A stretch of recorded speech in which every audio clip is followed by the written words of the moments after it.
ఎన్నికలు సమీపిస్తున్న వేళ అధికార పార్టీకి వరుస షాక్లు తగులుతున్నాయి. ఇన్ఛార్జీల మార్పులతో పార్టీలో అసంతృప్త నేతలు పెరిగిపోతున్నారు.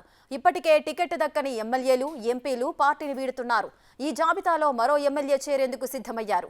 గూడూరు ఎమ్మెల్యే వరప్రసాద్ కూడా పార్టీ వీడేందుకు సన్నద్ధమవుతున్నారు. గూడూరు వైసీపీ ఇన్ఛార్జిగా మురళీని నియమించడంతో ఎమ్మెల్యే వరప్రసాద్ అసంతృప్తిగా ఉన్నారు. టికెట్ నిరాకరించడంతో పార్టీ మారాలని నిర్ణయించుకున్నట్లు తెలుస్తోంది. వైసీపీకి గుడ్ బై చెప్పి జనసేన కండువా కప్పుకోవాలని సిద్ధమయ్యారు. ఇక మంగళగిరి జనసేన పార్టీ కార్యాలయాన్ని ఎమ్మెల్యే వరప్రసాద్ వచ్చారు. పార్టీలో చేరే అంశంపై జనసేన అధినేత పవన్ కళ్యాణ్తో వరప్రసాద్ చర్చిస్తున్నట్లు సమాచారం. పవన్తో చర్చల అనంతరం పార్టీలో ఎప్పుడు చేరాలన్న దానిపై నిర్ణయం తీసుకుంటారు.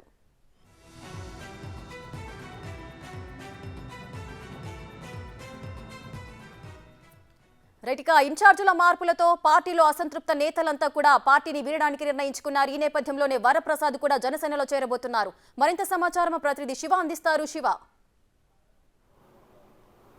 ఇక మొత్తం మీద చూసుకుంటే వైఎస్ఆర్సీపీలో ఎమ్మెల్యేలు రోజుకొక ఎమ్మెల్యే, రోజుకో ఎంపీ పార్టీ మారుతూ వేరే పార్టీ వైపు చేరకాల సీరియల్ కొనసాగుతూ అవుతుంది. ప్రతిరోజు ఒక ఎమ్మెల్యే, ఒక ఎంపీ రాజీనామాలు చేస్తూ ఆ పార్టీలో ఒక ఉత్కంఠ టెన్షన్ అయితే వాతావరణం కొనసాగుతుంది.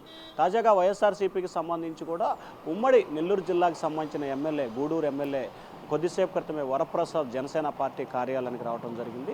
ఇటీవల వైఎస్ఆర్సీపీ లిస్టులో మార్పులు చేర్పుల నేపథ్యంలో రెండో జాబితాకు సంబంధించి గూడూరు వైసీపీ ఇన్ఛార్జిగా మేరువా మురళిని నియమించిన పరిస్థితి కనిపిస్తోంది. ఈ నేపథ్యంలో ఆయన పార్టీ మారాలని చెప్పి కూడా నిర్ణయం తీసుకున్నట్టు తెలుస్తూ ఉంది. గతంలో 2014 నుంచి 2019 వరకు తిరుపతి ఎంపీగా కూడా వరప్రసాద్ ఉన్నారు. ఆ తర్వాత ఆయన మళ్ళీ తిరిగి 2019 నుంచి 2024 వరకు కూడా గూడూరు ఎమ్మెల్యేగా గెలుపొందడం జరిగింది. ప్రస్తుతం ఆయన జనసేన అధినేత పవన్ కళ్యాణ్తో కొద్దిసేపట్లోనే భేటీ కాబోతున్నారు. ఇప్పటికే ఆయన జనసేన మంగళగిరి కేంద్ర కార్యాలయానికి చేరుకున్నారు. కొద్దిసేపట్లో పవన్ కళ్యాణ్తో భేటీ అయ్యి ఆయన రాజకీయ భవిష్యత్తుకు సంబంధించి జనసేనలో ఎప్పుడు చేరాలి ఏమిటి అనే దానికి సంబంధించి పూర్తి స్థాయిలో వివరాలు సేకరించే అవకాశం కనిపిస్తూ ఉంది. రానున్న 2-3 రోజుల వ్యవధిలోనే ఏదైతే ఈ శాసనసభ్యుడు ఉన్నారో ఆయన జనసేన కండువ కప్పుకునే అవకాశాలు అయితే మెండుగా కనిపిస్తున్నాయి. ఇప్పటికే చాలామంది శాసనసభ్యులు, ఎంపీలు, ఎమ్మెల్సీలు పార్టీలు వీటి టీడీపీ, జనసేన, కాంగ్రెస్ వైపు చేరికలు జరుగుతున్నాయి. ఈ నేపథ్యంలోనే మరొక ఎమ్మెల్యే తాజాగా కూడా ఆయన జనసేనలో చేరేందుకు రంగం సిద్ధమైన పరిస్థితి కనిపిస్తోంది. రేఖ, థ్యాంక్స్ ఫర్ ద డీటెయిల్స్.